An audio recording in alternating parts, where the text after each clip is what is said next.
Hello, everyone. Good morning, good afternoon, good evening. Thank you so much for joining this webinar today. My name is Hannah Schweitzer, and I'm the Knowledge Management Analyst with the CIF. And I'm really pleased to welcome you all to the first event in a new series that's being co-organized by the evaluation units of the 4 climate funds, namely the Adaptation Fund's Technical Evaluation Reference Group, the Climate Investment Fund's Evaluation and Learning Initiative, the Global Environment Facilities Independent Evaluation Office, and the Green Climate Fund's Independent Evaluation Unit. This new series, which is titled Climate Finance Evidence Series, is part of a broader effort to ensure stronger collaboration and knowledge sharing between these 4 funds to really enhance access and impact of climate finance.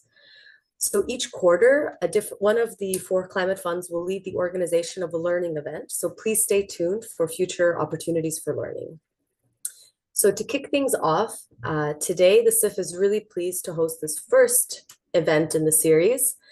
As you may know, we have recently concluded and published an independent midterm evaluation of the CIF's Forest Investment Program, or FIP. This evaluation was conducted by Indufor and ICF, and my colleague Jess, who will be one of the speakers today, will go into more details on the actual evaluation. But given all 4 of the funds have forestry-related programs and projects and have conducted related evaluative studies, we thought this was a very opportune moment to share evaluation insights across the funds related to our forestry portfolios to really explore how we can maximize the impact of forestry programs, both within our funds and more broadly. So before we kick things off, just of course, a few housekeeping notes. So please note that this meeting is being recorded. We please ask that you keep your microphone on mute, just given the large number of attendees. This will help avoid any sort of disruptions. And instead, we please ask that you use the chat function to share any comments, reflections, or questions during the event. In addition to providing technical assistance during the webinar, my colleague Brittany will very kindly also be monitoring your questions closely that you are posting in the chat, and we will try to do our best to respond or cover as many of them as possible during the Q&A session.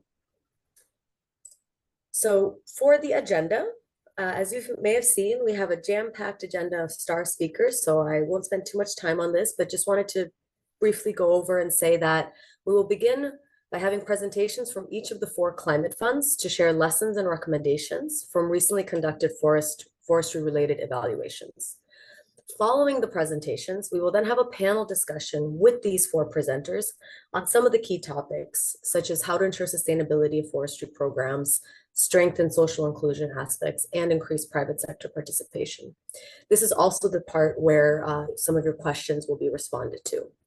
And then to conclude, we will also have 2 representatives from 2 of the climate funds share reflections on how they believe these important considerations from the discussion today can be taken forward in their operations. So we are very lucky today to have a very seasoned expert with us today to moderate the discussion. It is my pleasure to introduce Dr. David McCauley. Dr. David McCauley is an experienced sustainable finance and policy expert focusing on strategies and investments to improve environmental management and address climate change. He was formerly the Director of Climate Programs at the Asian Development Bank and Senior Vice President for Policy, Climate, and Partnerships at World Wildlife Fund. David currently advises widely on sustainable development financing, including for the the Santiago Network for Loss and Damage, and the Climate Investment Funds as co-chair of its independent expert group for the Nature, People, and Climate Program. So without further ado, David, I pass it over to you. Thank you. Thank you so much, Hannah, and it's great to be with everyone. Again, we want to get right to it. So I'm just going to begin with a brief introduction of our 4 speakers, and then we'll take them in that order that was mentioned. And hear what they have learned recently on this important topic. Our first speaker, and I'm not going to go into each of these, I'll introduce you first, and then I'll reintroduce you as your presentation begins. But our first speaker is Vladislav Arnaudov. Vlad is the Secretariat Coordinator and Senior Evaluation Officer for the Adaptation Fund's Technical Evaluation Reference Group. He has over 18 years of experience in field of climate change, climate finance, and results management, monitoring, evaluation, and so forth. So he'll be speaking from that body of experience. We'll look forward to that. Second speaker will be Jessica Kyle. She is the director at ICF and representing the CIF, and an expert in global program evaluation design, implementation, and management, again, with an emphasis on climate change and development. She's done a large number of multi-country evaluations across the multilateral climate funds that are hosting this event, as well as UK FCDO and USAID. And she was, as mentioned by Hannah, supported the recent CIF independent evaluation of the Forest Investment Program. Third is Anupam Anand. He's a senior evaluation officer at the Jeff Independent Evaluation Office, with more than 15 years of combined experience across these same topics: evaluation, international development, but also has spent time in academia and research and teaching. He's led evaluations on biodiversity, sustainable forest management, REDD+, illegal wildlife trade, and so has a rich experience that we'll be hearing from. And sorry, I guess, and then finally we have Martin Prowse, of course, representing GCF. He's an evaluation specialist in their independent evaluation unit and has led a number of corporate evaluations, including on GCF's investment in the LDCs and a number of impact evaluations of GCF projects, which is still a relatively young field, given that GCF only began its operations a few years ago. So we're looking forward to hearing from all four. I'll repeat the request that everyone stick to roughly 10 minutes. If you can do it in a few minutes less, it leaves more time for us in the panel and in the Q&A. So let's begin with you, Vlad. Over to you. Thank you. Thank you very much, David, and very good morning, good afternoon, good evening to everybody joining us from different parts of the world. As David introduced me, my name is Vlad, and I lead the Secretariat of the Adaptation Fund Technical Evaluation Reference Group. Very happy to be with you here and share with you some of the learnings from the Adaptation Fund evaluations in the forestry sector. Now, while I say evaluations in the forestry sector, I have to emphasize that we actually never had a dedicated evaluation on that sector, but I'll talk about various strategic portfolio and individual project evaluation in the sector and the learnings that we got from them. Now, if we go to the next slide, you see on the right side the structure of the Adaptation Fund portfolio. And forests actually occupy just 1%, and we have at the moment 176 approved projects. So basically only 2 projects in forestry. So is forestry important for the Adaptation Fund? Are forests important?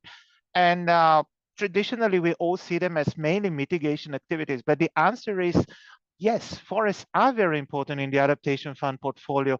They play a vital role in climate change adaptation, and they are mainly cross-cutting activities that are seen in various sectors, including water management, ecosystem-based adaptation, agriculture, and coastal zone management. And if you analyze the portfolio in detail, you'll see that forestry has been embedded basically in most of the Adaptation Fund intervention, with more than 60 projects that have a very significant forestry-related component.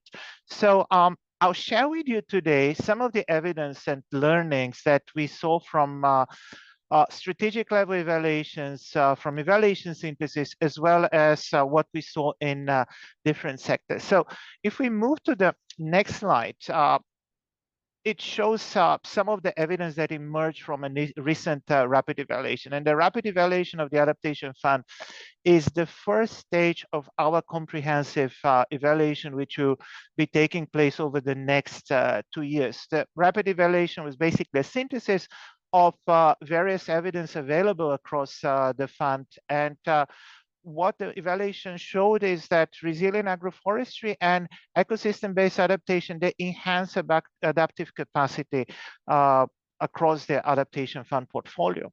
And also, we saw that there is strong evidence that success can be replicated and scaled up, fostering synergies between agriculture and forests.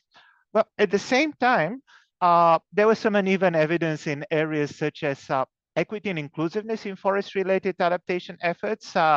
Also, the need for more data on scalability of forest practices beyond the individual project is something we couldn't see at that particular stage, but we consider very important. And also, we saw some cases of private sector interventions in forest-related adaptation, but still, we didn't get sufficient evidence on that. And this is an area which will require further to be looked into and explore what is happening there in the future. So if we move to the next slide, it will take you from the portfolio and the strategic level to the individual project level. And these are two projects for which we carried ex post evaluations. What exactly this means in the context of the adaptation fund, we pioneered a new approach where we take projects which have completed implementation, and 3 to 5 years after the end of implementation, we look at the sustainability of the outcomes of those projects. And this is crucial in the case of adaptation, where impacts are generated over longer periods of time. We already completed 4 projects, 4 ex post evaluations, and I'll just briefly mention those in Ecuador, which was an agroforestry project in Samoa, which is about coastal protection. In Ecuador, agroforestry was a key strategy for climate change adaptation. And what we saw there was that very strong evidence that the success of the project and the sustainability of the adaptation measures very strongly depended on community engagements. Across different sites, those sites where community was strongly engaged basically demonstrated also stronger sustainability of the outcomes. On the Samoa site, we had coastal resilience, and the project focused on integration of smart infrastructure as well as forestry consideration. And the integration of forestry-related measures with smart infrastructure, as well as the integration with broader infrastructure planning, was vital to the success of the project. So what we already see from these examples is that integration of forestry into broader adaptation measures is really crucial to the success of projects. And on the next slide, you'll see some more information of what we saw from the synthesis of final evaluation. The Adaptation Fund has just completed its second synthesis of 12 final evaluations that have been completed over the past 2.5 years. The report is going to be released very soon.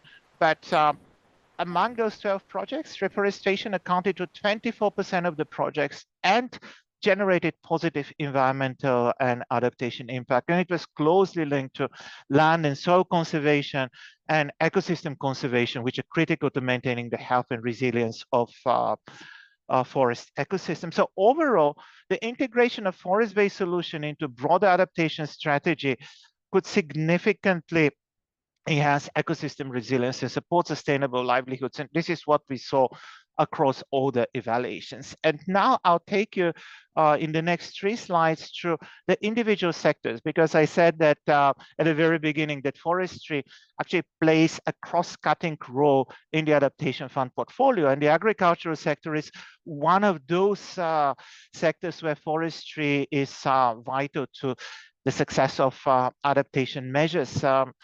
So integration of adaptation strategy to enhance resilience to climate change across projects is key to the success of agricultural adaptation. We saw in Uzbekistan and in Djibouti very successful examples of reforestation and its role for environmental stabilization. Like in Djibouti, for example, climate resilient species were planted to reduce soil erosion and protect agricultural productivity. And we saw how that could also help empower women and smaller communities.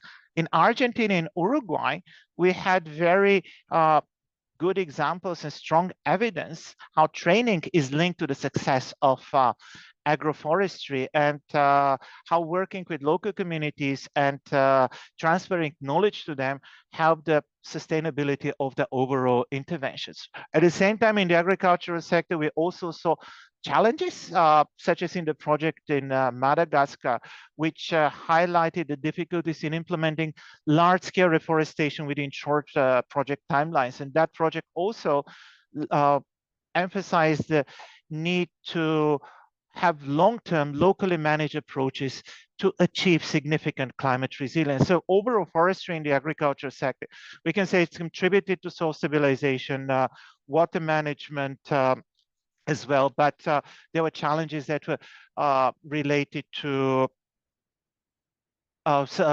scaling up and also integration with broader strategies. So I want to move to the next slide, and I'll talk about coastal zone management. And Vlad, yes. Vlad, sorry to interrupt, but just try to, I know you're making it through your slide, just try to wrap it up when you can. Yeah, so I have 2 more slides, and in the coastal zone management, we talk about, we look at the evidence from mangrove forest restoration, and they're crucial to coastal forest protection. One very important learning that emerged from here is the role of capacity building in coastal zone management, and this is a recurring topic across the projects in coastal zone management. And also, we know that it's critical for protecting ecosystems and from erosion and also extreme weather events. But the effectiveness of coastal zone management is strongly linked to integration with broader management strategies. And the last slide is about water management, and forestry is also closely linked with water management strategy to mitigate climate impacts. And here, the key learnings that emerge is the need for community engagement, and this is what we saw in Honduras and Turkmenistan as well. Forestry may help in watershed and forest integrity management, and it made it a key component of climate adaptation in vulnerable area and key in strengthening water management and sustainable water supply. So this is basically, these are the main learnings that appeared, that emerged from the evaluations. And on the last slide, I'm just showing a few pictures from our projects, but just as closing remarks, there is still need for more evidence in forestry adaptation and equity and gender inclusion. Also, on the long-term sustainability of forest adaptation actions, we have just looked at short to mid-term sustainability, and also need for improvement of M&E systems in adaptation-related forestry projects. So let me stop here. Thank you very much for the opportunity, and over to you, David. Thank you. Thank you very much, Vlad. You really covered a lot of ground there, even though the direct experience on from Adaptation Fund is not that much. There's obviously a rich body of information that's been drawn. Let's turn now to Jessica on behalf of the SIF group, and especially relating to the recent Forest Investment Program evaluation. To you, Jessica. Yeah, thanks, David. Hi, everyone. Good morning, good afternoon. I'm Jess Kyle, presenting on behalf of the Joint INDIFER ICF evaluation team for this midterm evaluation of the FIP. Next slide. Just going to give a very quick bit of background here. Next slide. So as Hannah was saying, FIP is a program that was founded around 2009. It's one of the windows of the climate investment funds that's focused on sustainable forest management, transforming forest policies, to reduce deforestation and degradation. So squarely in this REDD+ space. One of its key features is the dedicated grant mechanism.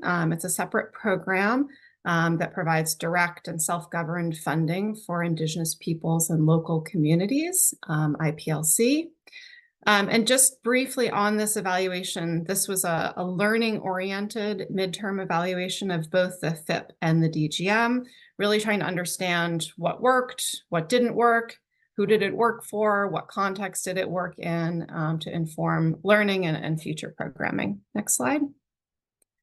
And just very briefly here, this was a mixed or multiple methods evaluation, lots of interviews, document and portfolio analysis, thematic analyses. We did 10 country case studies. 6 of those had in-depth field work, and we also did some outcome harvesting for DGM to really try to unearth the results of that program. Next slide. So I'm going to talk here about some of the key insights and lessons on financing sustainable forest management that came out of this evaluation. Certainly encourage everyone to go download, read the report. There's lots more in there that we won't have time to touch on here. Trying to focus here on things that have sort of broader applicability. So first, in terms of relevance and design, we found that FIP's concessional finance was highly relevant as this missing middle between REDD+ readiness and results-based payments. You can see in the figure here, the FIP really, especially at the time that it was founded, played this unique role in this implementation space. And FIP has been almost 20% of all public climate mitigation finance for forests over the last decade, so played a really important role here. Same for DGM. DGM demonstrated an innovative IPLC-governed model. When it was launched, there were few mechanisms that were channeling forest finance directly to IPLC, and FIP was important to help start to fill that gap. Also had a governance structure that supported IPLC self-determination, and I'll get to more of that later. One thing we did find on relevance and design was that greater attention is needed to those scaling mechanisms and adaptive sustainability to try to more fully realize the transformative impacts of SIF investment. And this echoes some of the things that Vlad was just saying as well. We'll get to some lessons on that. Next slide. Both FIP and DGM had significant successes. FIP investments strengthened forest governance through improved policy, implementation capacities, strengthening tenure security.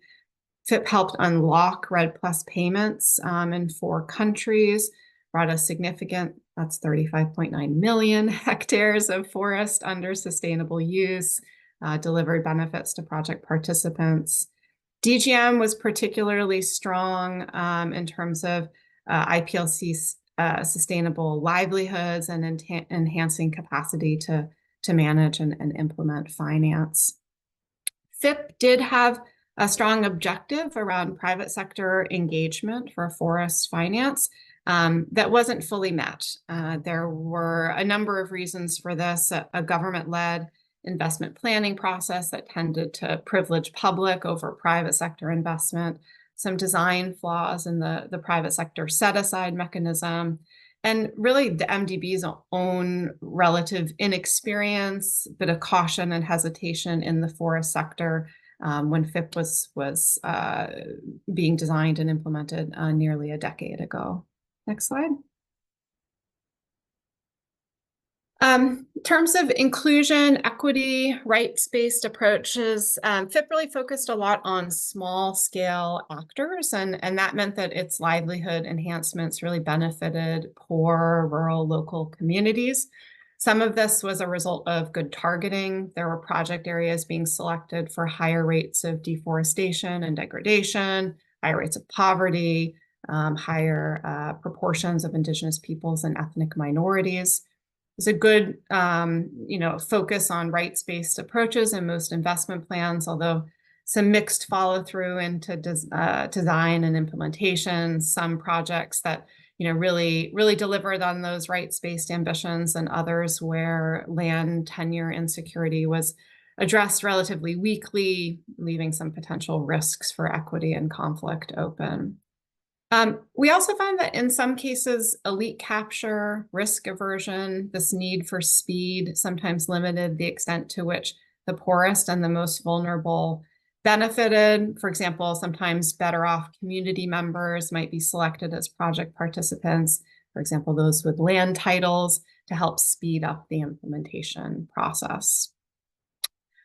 Most mature FIP projects did deliver gender responsive results, although this was often within the constraints of traditional sector dynamics and gender roles. So that limited to some extent the potential to start to close those gender gaps. As an example, women were often supported in income generating activities, but those activities often reflected traditional gender roles, weaving, for example. Next slide. Some of the lessons and findings here around sustainability, this was a challenge across the portfolio. We found in the country case studies that many forest and livelihood gains were at risk of not being sustained, and there were a number of reasons for this. We found overall insufficient capacity, partnerships, resources to sustain those benefits. Some of that's due to design and implementation shortcomings, things like providing inadequate, market linkage support, inadequate technical support to learn new livelihoods. Some of it's about timing, starting livelihood activity support very late in project lifetimes, sometimes even in the last year. And there was also a fair amount of plantation support in the FIP portfolio, and that really depends on monetizing those benefits after the project closes. When those plantations are mature and ready for harvest, that was quite uncertain in many countries. Individuals didn't have technical support to advise on that market access, to find a buyer, to know how to make a good sale. There was some anxiety around that. More broadly, the weak development of the carbon market also eroded FIP's model for sustainability. We all know REDD+ payments haven't materialized at the scale or the pace that's been anticipated or needed. And actually, even in places where REDD+ payments were received in FIP countries, they were then slow to reach communities. And that meant that there were often these multi-year gaps between the end of FIP support and benefit transfers. And actually, in some FIP project areas, there was increased forest loss post-implementation. In terms of DGM, we found that this discontinuation of funding risks losing progress towards a really relevant IPLC-led funding mechanism. It's been a challenge to identify sustainable and long-term funding for DGM, in part because of the absence of a clearly defined fundraising strategy and leadership for that. Although there have been some very valiant efforts by many World Bank staff and other NGOs to try to continue these programs moving forward. Next slide. So this is the last one here. Just a couple of key takeaways for future finance. One is that transformational change will require, and this comes also to Vlad's point, a stronger line of sight between local inclusive approaches and changing those systemic structures that drive deforestation. Slowing forest loss is not going to be possible only working with small-scale actors. We also need to engage with large-scale direct and indirect drivers, especially where, in places where things like industrial agriculture, logging, mining are really significant threats to forest. Engaging in a coherent way with large and small scale drivers to try to drive sector transformation is a lesson that comes out of the FIP portfolio. Otherwise, have this risk that the burden of change is really put on the smallest actors that are already the most vulnerable. We also found that sustainable impact can be diluted by spreading resources across multiple objectives and locations, especially for forests. delivering incremental change over a much larger hectarage or a much larger number of beneficiaries rather than, deep systemic change on a smaller scale. So there's a real trade-off there to be considered.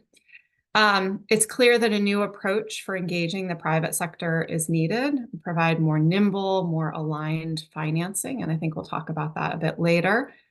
And lastly, that the success of IPLC-focused programming depends on self-determined and representative governance together with robust funding, and that combo should not be underestimated.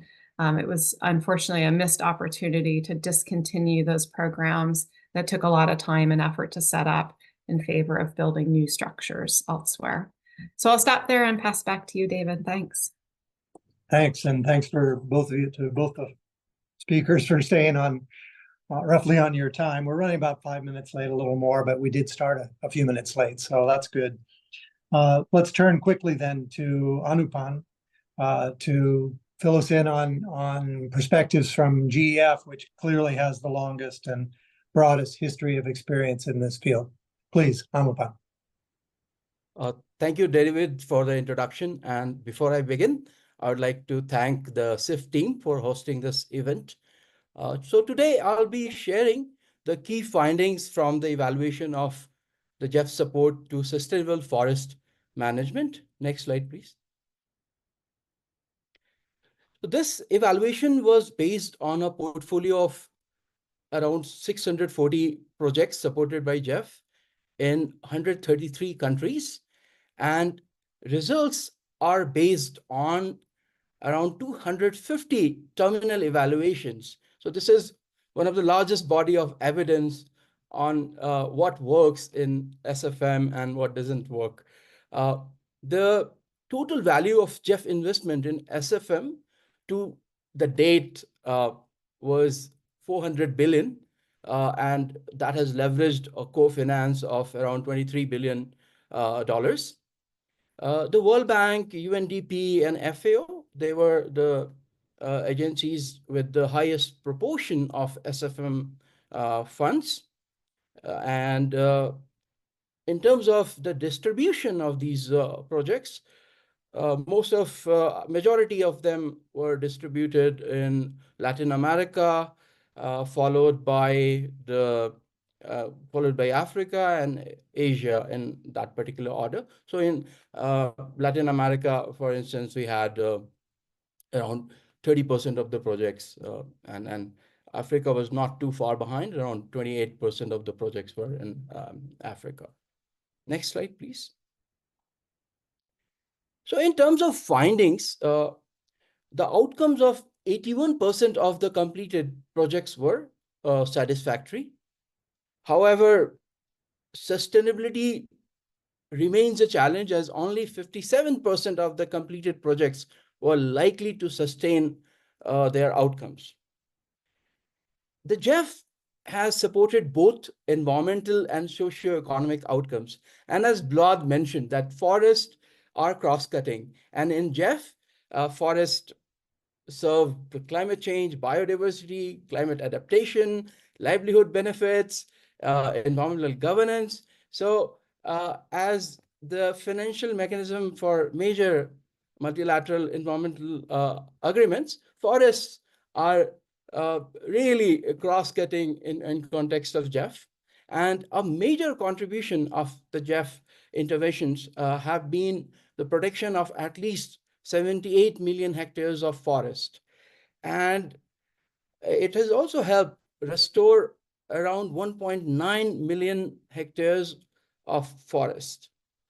In terms of socio-economic benefits, we identified around 11 different types of outcomes through the analysis of the terminal evaluations. The GEF support also helped create jobs. So around 140,000 jobs were created with the GEF support. Next slide, please. So we also looked at relevance, coherence, effectiveness, and efficiency. So in terms of relevance, we found that the GEF interventions primarily focused on the right kind of forest. So these are critical biomes. However, we also identified few of the gaps, such as in East Asia and in Central America. We also found that the relevance was reduced when there were delays in the project. And as you would guess, if there's delay in intervention, we would already lose the forest. So there's nothing to protect. In terms of coherence, we found that the coherence was high, where the JEF support has given strong emphasis to the best fit with and steady support to the government and for capacity building kind of initiatives. And when JEF interventions bring multiple kind of interventions together. So we're talking about integration. So when forests are being used as an integrator, we see that there is much more coherence. So it has helped bring the Rio Conventions together. It has helped bring other MEAs together. Also, in terms of effectiveness, we found that there are many examples of the JEF SFM portfolio in terms of effectiveness on both environmental and socio-economic outcomes, such as improved forest management, water security, increased income, so in terms of livelihood. And also in terms of efficiency, we found that all projects funding sizes exhibit good value for money. So even we have seen several MSPs, so mid-size projects, to be transformational. Here is an example of a relevance. So JEF forestry interventions have helped with the peace building, for instance. This is from the Colombia Heart of Amazon project. As you can see, after the negotiation and post-conflict, there's unprecedented rate of deforestation, and JEF is rightly targeting these areas to reduce deforestation and enhance livelihood options.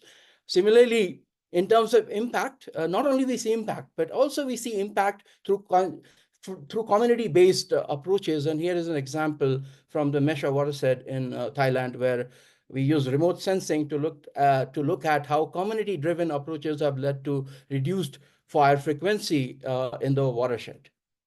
Next slide, please.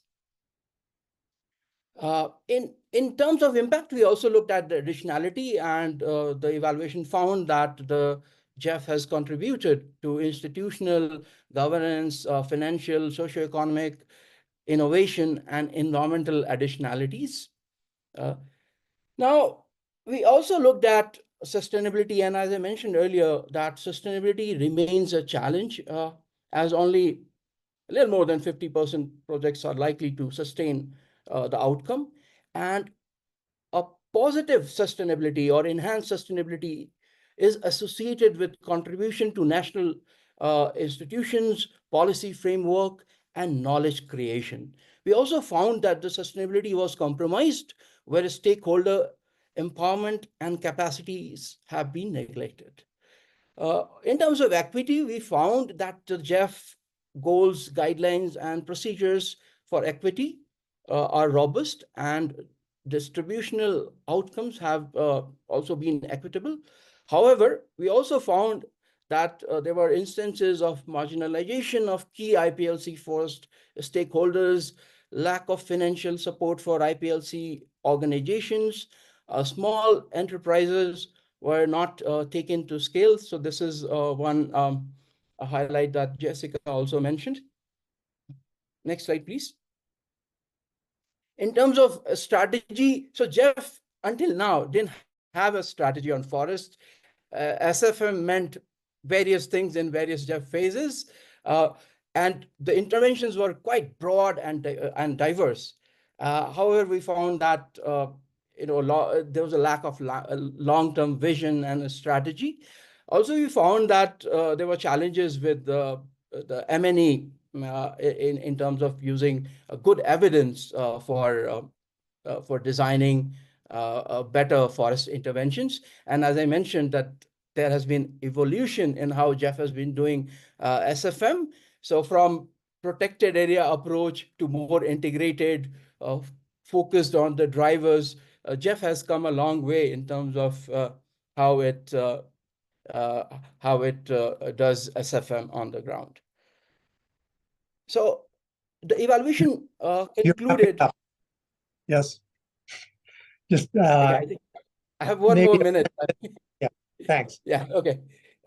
So in terms of conclusion, we found that GEF is well positioned as a natural and effective integrator. As I mentioned, that forest is cross-cutting. We found that there was a lack of long-term vision and strategy in the GEF. And although the newer projects were a little better designed, but still they could improve a lot. And also there was challenge managing the trade-off and within the SFM portfolio. And I would just update, this is my last slide, and with input from my colleague in the GEF Secretariat, Pascal, I would like to update you all that there has been rapid uptake on our recommendation. The GEF released its forest strategy in May in response to our evaluation. Recommendation number 1. Also, the findings have informed the GEF results architecture. It has influenced the small grants program. So now there's a version 2 of small grants program that is informed by this evaluation. And finally, some of the gaps that we pointed out in the critical forest biomes are being covered. So we have Indo-Malay and Mesoamerica, and also in Africa. So some of new forest biomes are now being targeted. With that, I would like to thank you for attention, and thanks, David, for that nudge. Okay, great. Thanks very much, Anupan. I saw in some of the chats, some of your terminology may have, not everybody's familiar with SFM. By the way, Sustainable Forest Management. That's basically the umbrella for all of Jeff's work in this area. Medium-sized projects, sort of, different scales of interventions within the Jeff world, but some really robust data that you're working with to produce those insightful findings. So let's move on to our last speaker, Martin, on behalf of GCF. The floor is yours. Thank you so much, David. And it's a real privilege to be able to take part alongside yourself and Vlad, Jess, Anupam, as well as Paul and my close colleague, Yewan, from the GCF Secretariat. So following protocol, we'll just start with an overview of the forestry portfolio. Next slide, please. So in terms of readiness, GCF's provided around 175 grants for forest-related activities, and this equates to around 80 to 105 million USD, depending on definitions. Forestry covers both ecosystems and ecosystem services result area on the adaptation side, but also forest and land use on the mitigation side. And in terms of forest and land use result area, GCS financed around 1.66 billion through 3 different funding windows: simplified approval process, a project approval process, and results-based payments. The financial instruments for these have mainly been grants, 30% results-based payments, as well as 23% senior loans and 4% other. Next slide, please.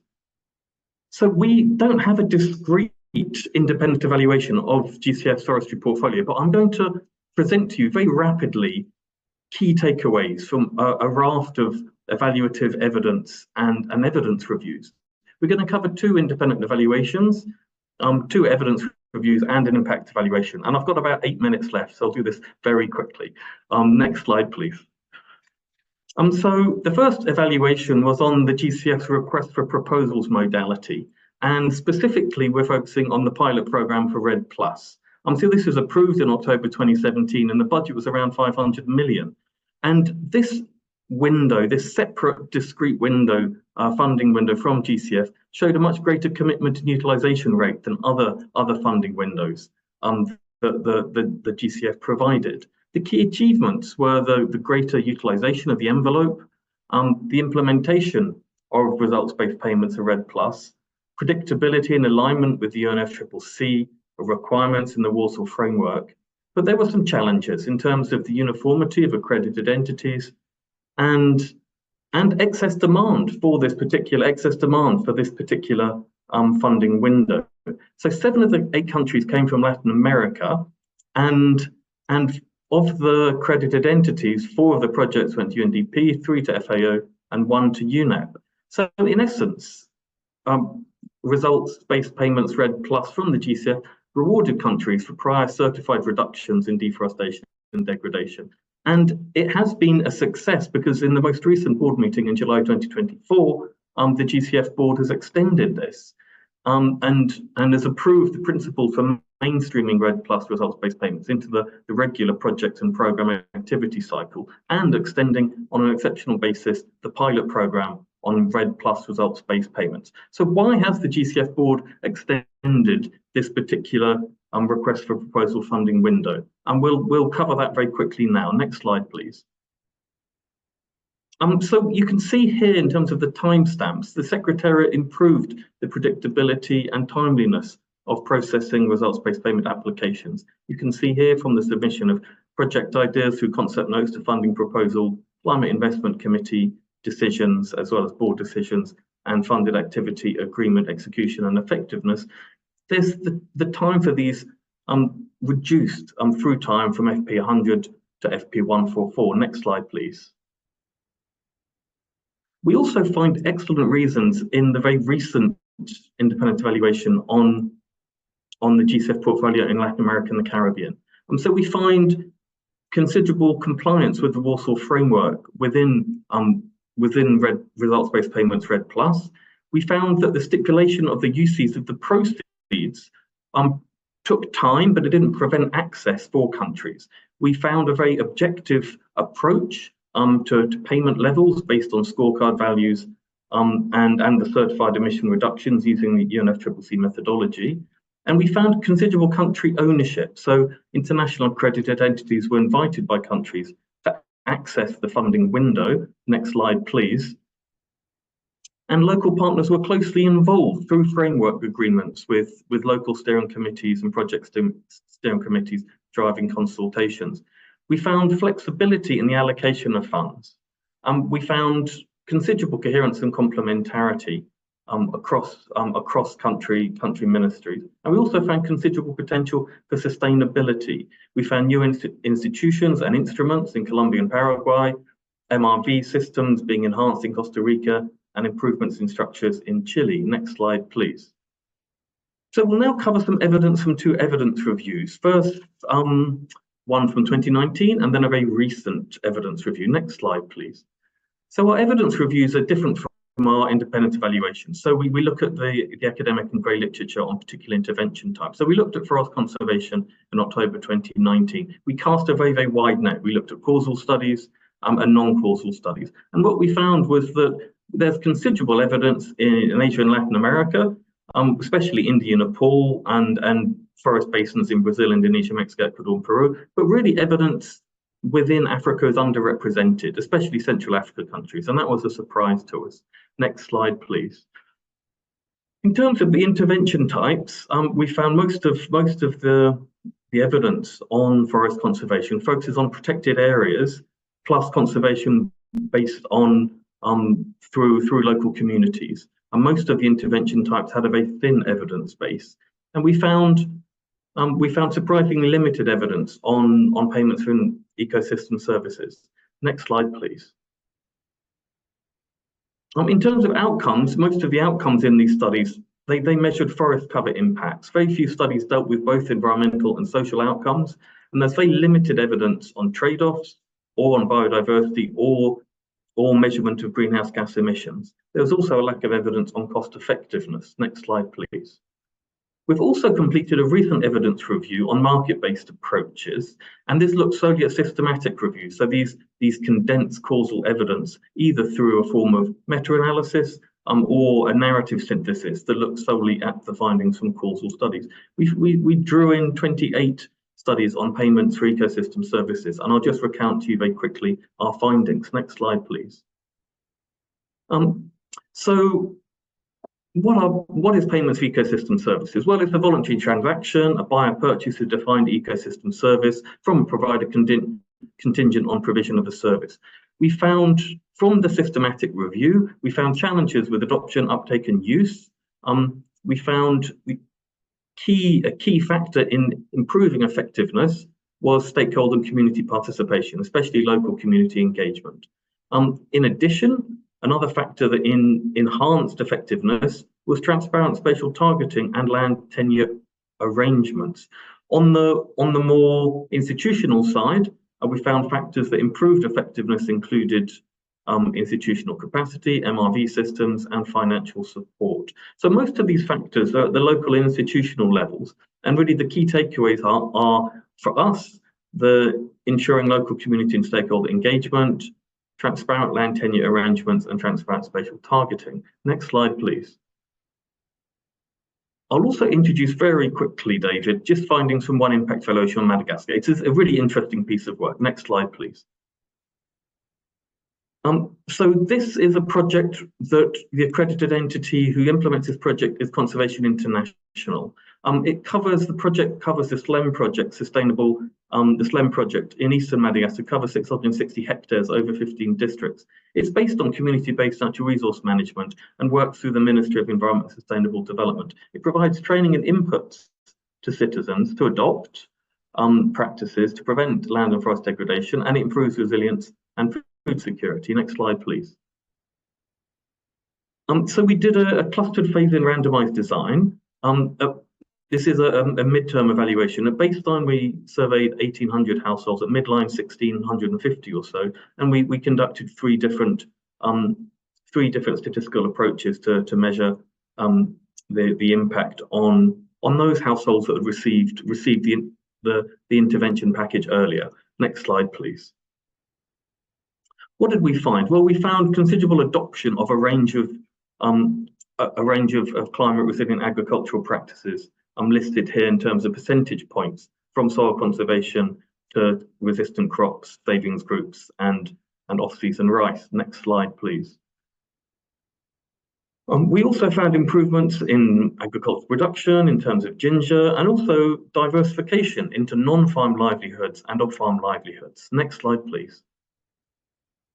Most importantly, we found improvements in food security. Using the carry approach, we found an improvement in the food security status of households, and also a reduction of households deriving income from unsustainable activities from this project delivered by Conservation International alongside the ministry in eastern Madagascar. Back to you, David. Thanks very much. We'll come back to that example perhaps in the discussion. So we have about, I guess we have about 20 minutes for brief discussion amongst the panel members, and hopefully at least a couple of Q&A questions from the chat.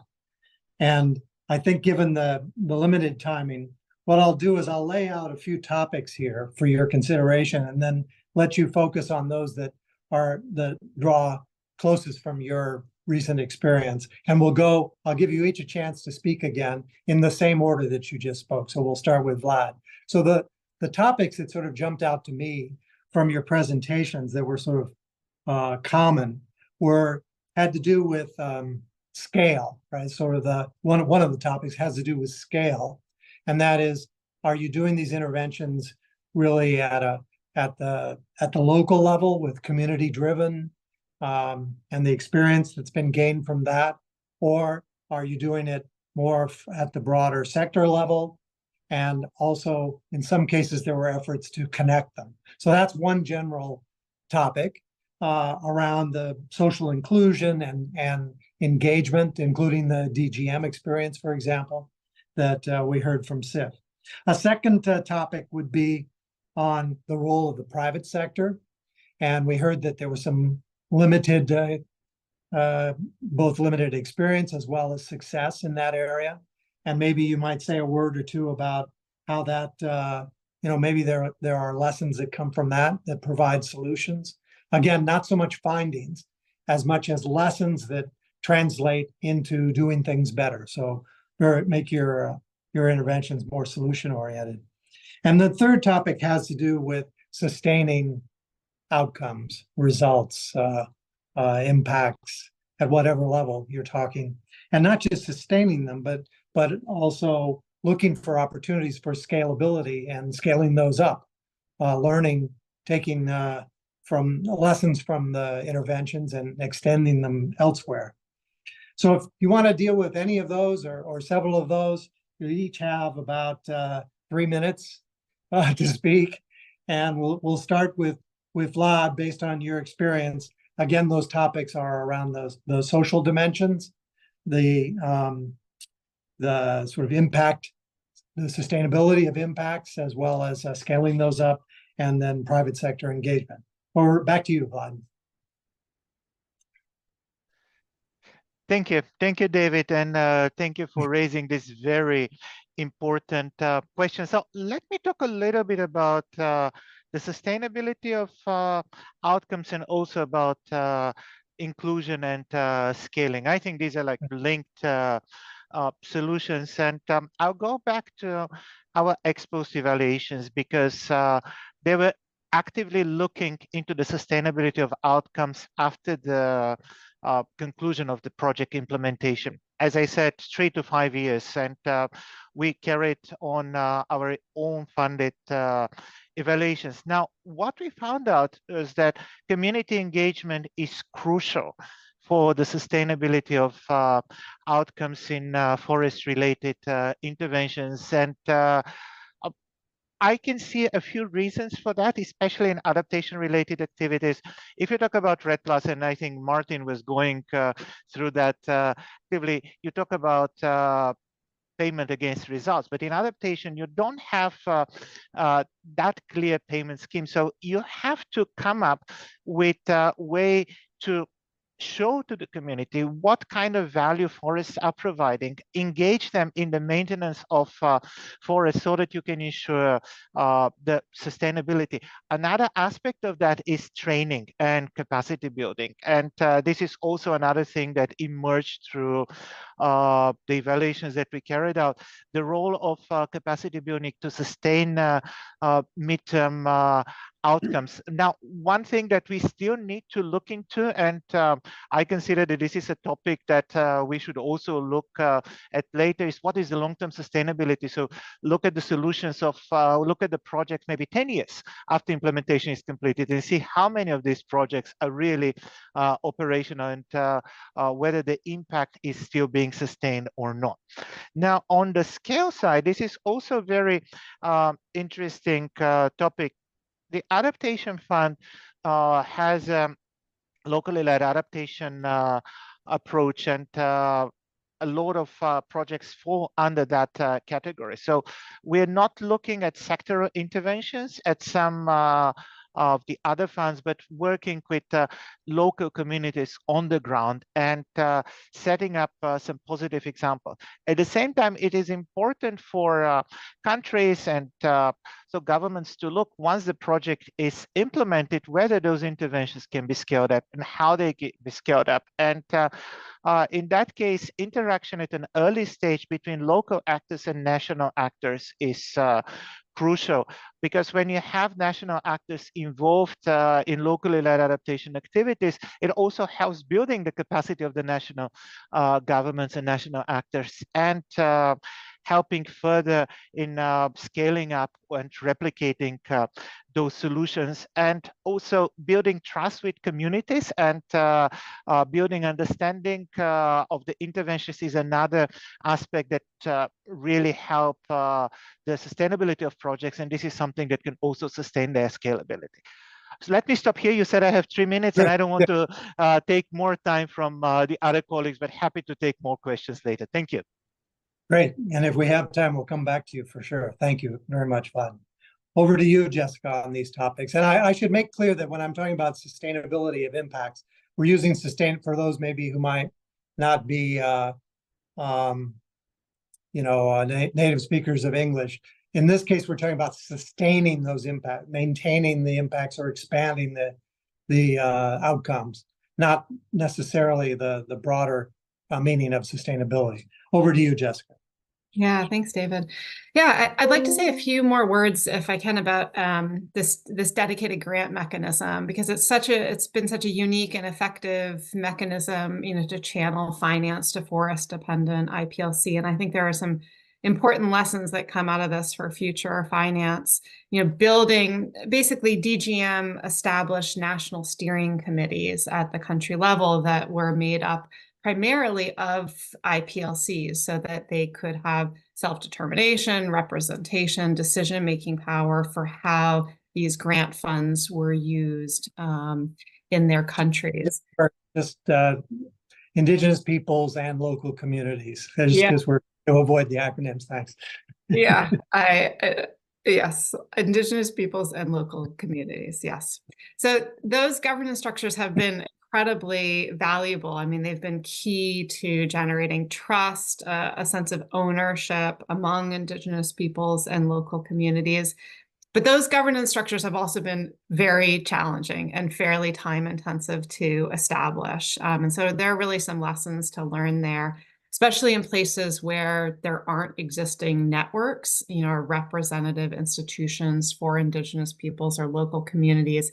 That's been quite challenging. Ghana's quite an example of that. There were no institutions that sort of naturally represented local communities.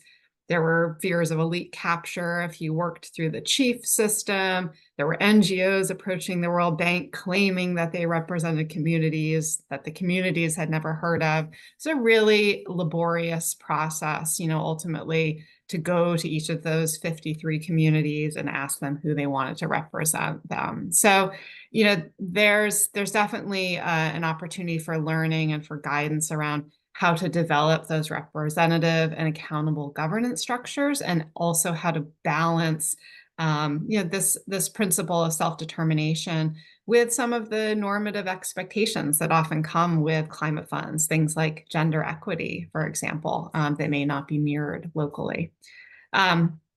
Also a lot to learn, I think, around financial management implementation capacity. That was a recurrent challenge.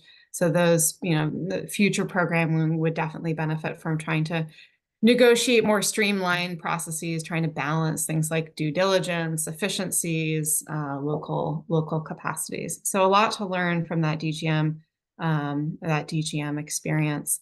I thought maybe I'd also say a word on private sector, because FIP, among the funds, maybe with the exception of GCF, has a strong focus on the private sector. And taking your cue, David, to try to be solution oriented here, I think there are a handful of things that future programming, future funds could learn. I think the first is having dedicated finance for private sector is really important. We need that dedicated finance to help overcome that tendency for, if you're offering concessional lending, you're offering grants, to sovereign governments, there's a tendency to want to hold that with the government, and it can be difficult to allocate to private sector. There's also really a need for flexibility. There were some challenges in the FIPS private sector mechanism, time-bound calls for proposal, things like this, that made it more difficult for MDBs and private sector entities to seize those investment opportunities when they arose. The timescales are different, and so that flexibility is super important. There's also something to be said for the volume of funding, especially when you're working with entities like MDBs. Sometimes there's sort of a floor of finance that's necessary to get interest. There's certainly, sometimes concessionality is really important, obviously, to de-risk investment and to draw interest. And I think a last point here is just, especially for a fund like the SIF that works with the MDBs, this incredibly unique and valuable opportunity to work with both the public and the private sector arms. And the SIF and the FIP, have this programmatic approach. So there's an opportunity to really plan a program of activities that link those public and those private sector actions to really drive more transformative change, including for forests. So I'll stop there and thanks. Yeah, thank you. And I was involved with, when I was at Asian Development Bank, I was involved with the startup of FIP. So it's really great to hear that it's had such a success along the way and still generating important lessons. Okay, over to you, Anupam. Yeah, thanks, David. So I think I will speak on the sustainability, and I think it's very much linked with the inclusion as well. So as I mentioned earlier, the local ownership and long-term capacity development are essential for sustainability of forest projects. And that's why the evaluation strongly recommended supporting national and local priorities, enhancing the capacities of the organizations at these levels. So we found that when the projects did this, they were more sustainable. Also, we found that there's so much of learning and lessons coming out of all these forestry related interventions, and sharing those lessons on methodological and scientific innovations covering diverse context of in terms of sustainable forest management outcomes are also important for sustainability. We found that the projects were more sustainable where they were linked with national priorities, where they were linked with the targets of the conventions that the GEF supports. And also in terms of inclusion, because sustainability is also very much related with the inclusion agenda, and we all know that a major part of the forest is managed by the communities, IPLCs, and so they are the guardians of these forest assets. And Jeff has done community-based approaches, for instance, and here we specifically found that when the interventions were addressing factors such as securing tenure rights for the indigenous peoples and local communities, they were more sustainable. Also, I would say leveraging the community institutions, the local knowledge, because at one hand, we talk about scientific knowledge, and that's very helpful in terms of monitoring, in terms of knowing what is happening, in terms of whether the interventions are working, but also how this is done is also very important. So we have seen that the local ways of addressing the challenges that forestry sector faces has led to more sustainable outcomes. Also, in terms of sustainability, Jeff also have different modalities. One of the modalities, for instance, is the small grants program, which actually works a lot with the communities. And many of these projects are forestry projects. And then I mentioned a medium-sized project. And of course, we have full-size project and now super large programs focused on forest. So we saw that in terms of scaling up, I mean, there's been a lot of innovative ways of enhancing sustainability and enhancing the forestry outcomes on the ground, but they are very limited in scale. So maybe a project would be scaled up to a district level or a provincial level, and so that's the challenge we see. So unless we have a more systems approach to how the work that these smaller programs are doing and how it's linked to the larger programs and larger outcomes that is sought from the forestry interventions, we see that it just becomes a boutique kind of project and limited in scale as well as time. So I will stop here. I know we have very few minutes left, but happy Thank to you. come back. God, I'm hearing some recurring themes, so that's quite helpful. Okay, Martin, it's not the last word, but over to you.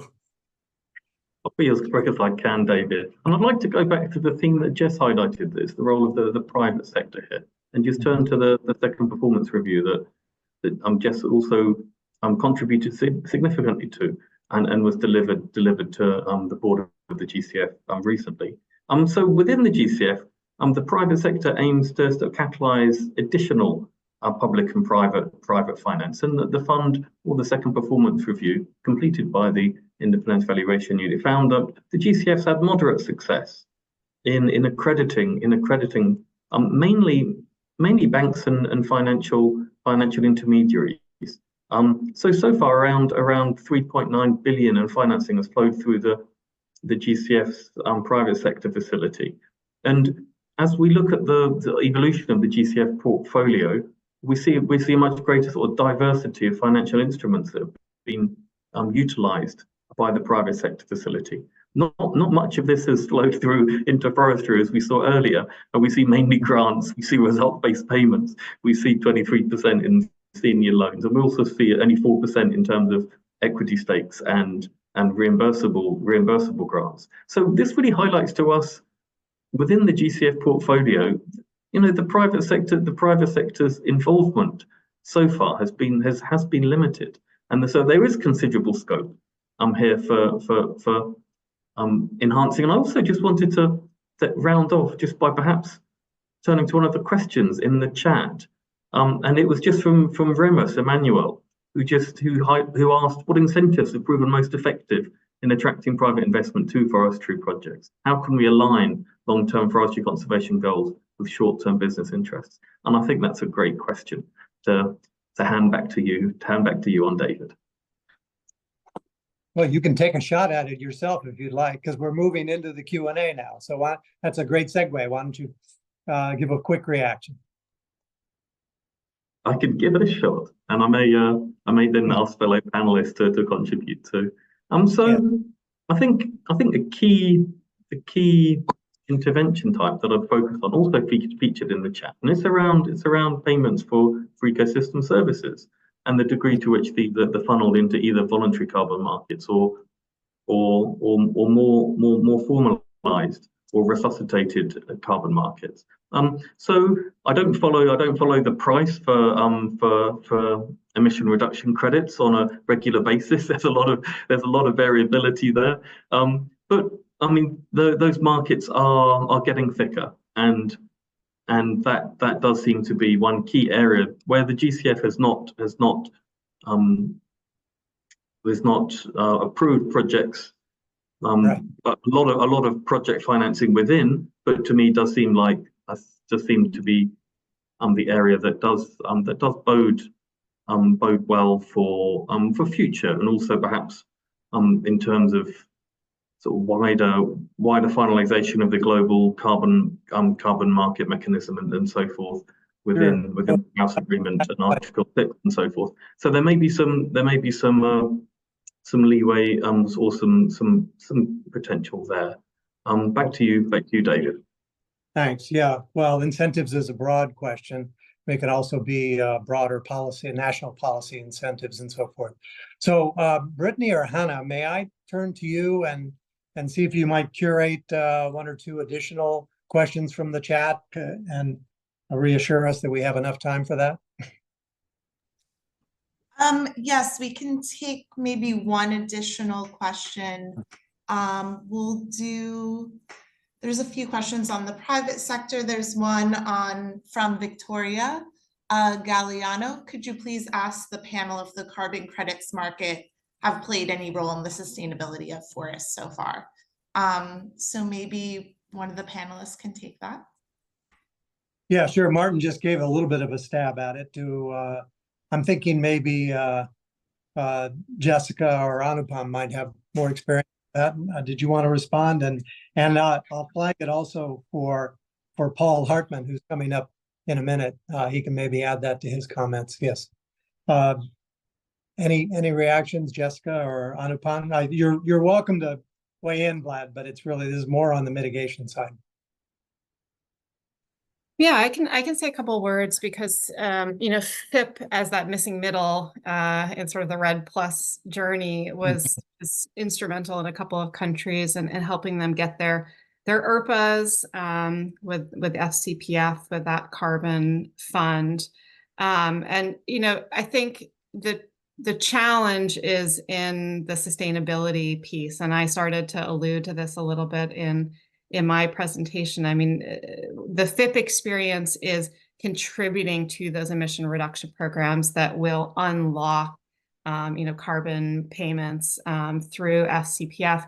But some of the connections between the benefits that come from those emission reduction payments and the work that FIP has done, that's where the gap is. Some of the activities that FIP has done, for example, will be carried forward with some of those benefit transfers, but they're experiencing long gaps in that support, and that's really concerning for sustainability. And as I said, there are some areas where we're seeing increased forest loss post FIP implementation, while communities were waiting for those emission reduction payments to reach them.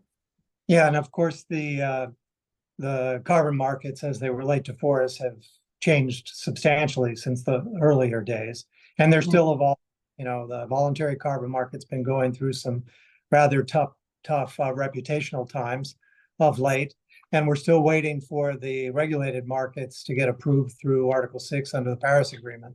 So all of this experience, I think, will be relevant, but we'll have to see where things settle in terms of the carbon markets and how they play out in the developing world. Brittany, with that, I'm looking at the clock here, and I can maybe turn back to our discussants, Paul and Yewon, and just briefly introduce them. Paul is the lead at CIF for the Nature, People, and Climate program, which is one of the newest there.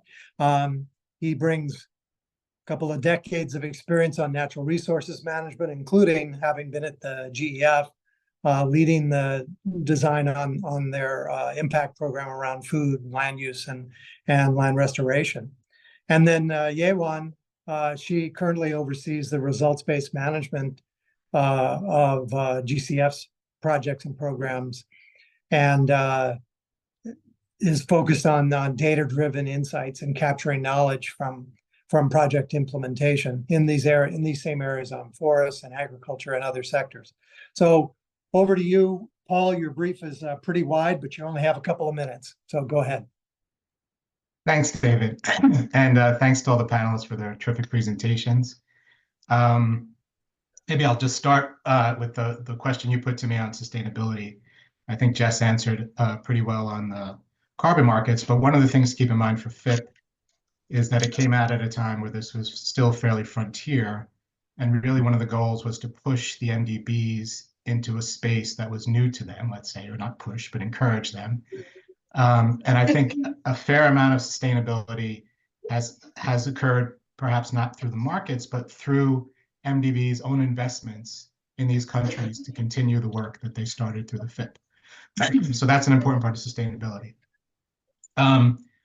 As for some common themes that I saw across the presentations, I'll list those and then some of the challenges and sum up at the end.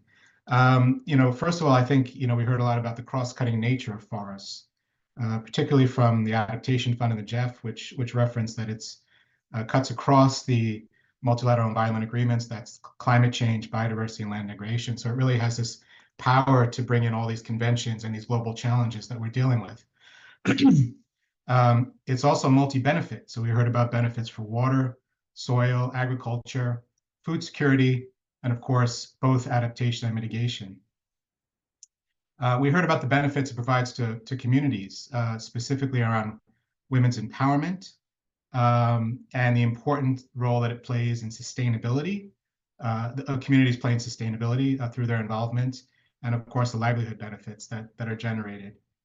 But there were some common challenges that we heard, and David touched on a number of these. Sustainability being one of them. We heard about the challenge of engaging private sector. They see these as risky. They see long timelines. We heard about sort of the challenges of the RED Plus market that have evolved over time, and getting the payments that are fair and equitable and sufficient to drive sustainable forest management. And we heard as well about some of the challenges in getting funds directly down to the people who most need it, the indigenous people, local communities.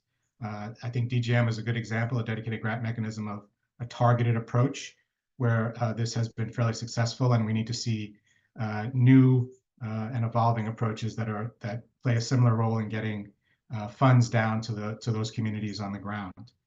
And in addition to the sustainability, there was also a common thread about scale. really understanding the systemic drivers of forest loss and whether we're getting contributing to systemic change through these programs.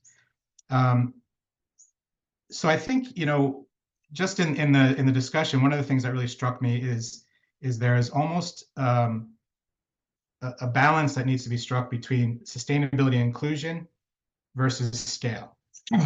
So on the sustainability and inclusion side, we really understand that the long-term capacity needs and inclusion of local communities is critical. That'll bring in sustainability on the ground. But perhaps a focus at a small scale misses some of the bigger drivers that are really critical to addressing forest loss in countries and globally. So how do we address this? And I think Jess touched on this, which is really thinking about what is the line of sight. So ensuring that what you're doing is contributing in some way to systems change. So important perhaps is to understand the system itself, do systems mapping, not necessarily committing to changing the entire system through a project or a program, but understanding where that contribution is. So if the focus is on smaller scale drivers of communities, which is an excellent focus, and again, forestry allows for real engagement of communities, and not only is it important, but it's necessary to sustain the forest.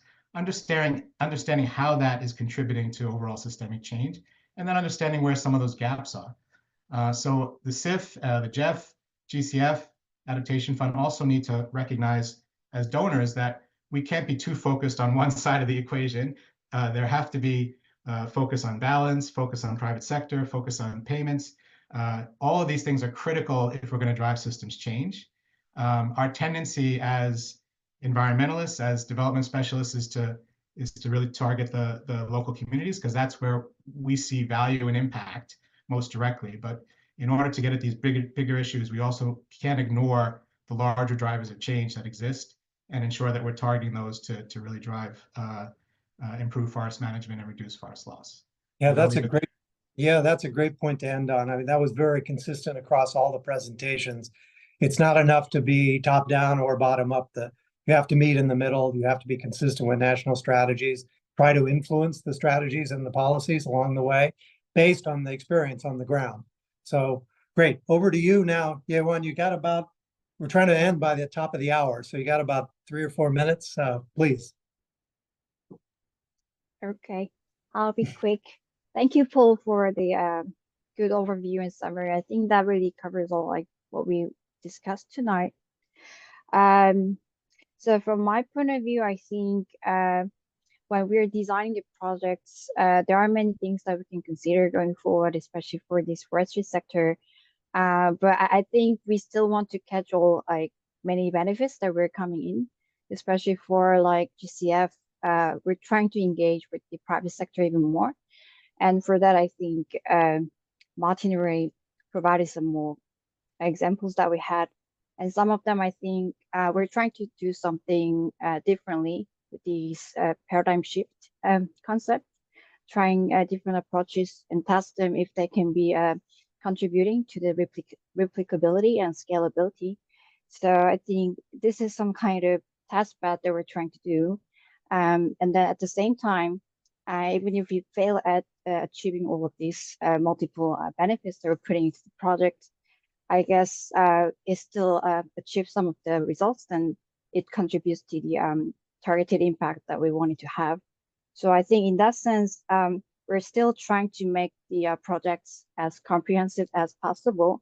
And also at the same time, in order to make these impacts sustainable on the ground, we're trying to really ensure the country ownership. And when we talk about this country ownership concept, I think we also have this dilemma between this making a bigger scale impact and project size, and also how we can include all these small local communities. And for that, I think we do admit that we have recently more and more multi-country or even multi-regional projects. And then this tendency is quite common when we're trying to work with the private sector, because they try to put more funding in one project, and then try to deal with tens of countries at once. So I think we're just trying to balance, try to like many different approaches and see that like what kind of projects might work better. And that in this process, I think maybe we can have some answer to one of the audience's like question today, that like what would be the best example that we can really replicate if you want to engage private sector more effectively in this forestry sector. And also there's just one more theme that we are trying to see with the GCF projects that's loss and damage due to the climate change impacts, that we want to also try to see that like how something like coastal mangrove projects, how it can be really contributing to the like climate resilience building in terms of that like loss and damage theme. And then there are just many things that we're exploring. So in that term, I think we're still in trying to see what kind of new concepts and new types of impact we can achieve. So these are the things that we're like trying to do with the new replenishment in the GCF, just for that point of view. If I may just point out one more thing. Sorry, I think I forgot. Yeah. Yeah, I wanted to say something more, but I forgot. Yeah. I liked your point on loss and damage, though, because the work in that area does include these ideas of averting and so it's very closely related to adaptation as well.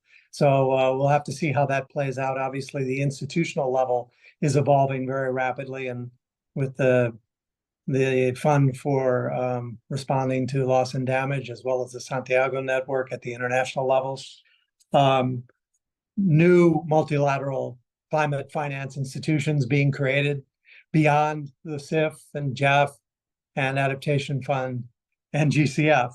I would inform the viewers that there are efforts ongoing beyond this work of the independent evaluation units to work together more closely. An action plan has been formed, and this is meant to improve access to the 4 funds and to improve the efficiency and effectiveness and to seek synergies.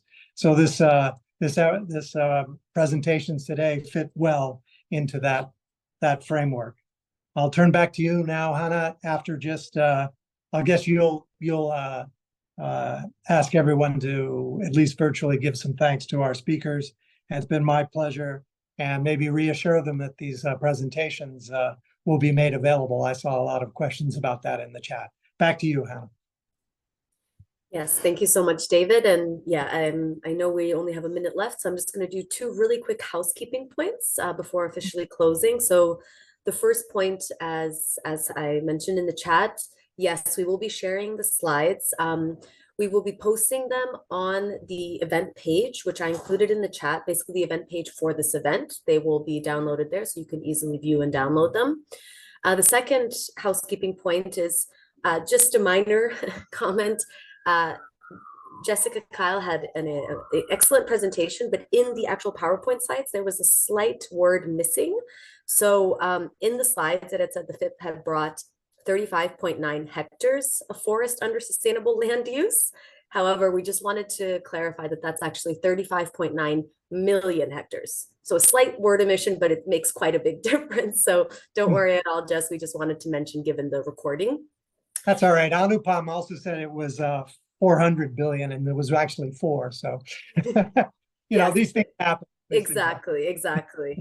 And really, just given we're at the hour, I just really wanted to again sincerely thank all of the participants for taking the time to join us today. Of course, a very special thank you to our expert speakers and the discussants for their time and for sharing all these interesting insights. And of course, special thanks to our moderator, David, for facilitating such an interesting discussion and for trying to keep us on time, which wasn't easy considering all of the rich evidence that was shared today. So again, just as a reminder, this is the first of a new series that we've launched. So really wanted to also thank our partners from the different evaluation units of the different funds. We will be trying to do these on a quarterly basis, so please stay tuned for more learning opportunities. And from our side, just wanted to again sincerely thank you all, and I wish you all a nice rest of your day or evening. Take care.